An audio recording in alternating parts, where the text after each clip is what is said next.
Welcome to Mora Anji seven. Channel name వచ్చేసి Mora Anji seven. అయితే మనం ఇప్పుడు చర్చించుకునే టాపిక్ వచ్చేసి భారతదేశ యునెస్కో వారసత్వ రీసెంట్ జాబితా.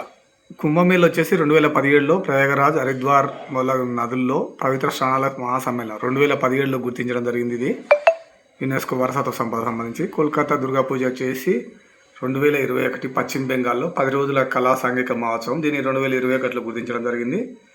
గుజరాతీ గార్బా 2023లో నవరాత్రి సమయంలో దేవికి అర్పించే సామూహిక నృత్యం. ఇది 2023లో భారతదేశ యునెస్కో వారసత్వ రీసెంట్ జాబితా. ఇది మన ఛానల్ నేమ్ వచ్చేసి Mora Anji seven. Subscribe and share and like చేస్తారని ఆశిస్తున్నాను. కాంపిటేటివ్ స్పిరిట్ కావాల్సిన అన్ని మన టాపిక్స్ మన ఛానల్లో ఉన్నాయి. మీరు సబ్స్క్రైబ్ చేసుకుంటే మీకు టాపిక్ చూడొచ్చు. అలాగే మీరు దీన్ని వీడియోల కింద మాకు విలువైన సమాచారం కామెంట్ కూడా చేయొచ్చు. Thank you friends, thank you.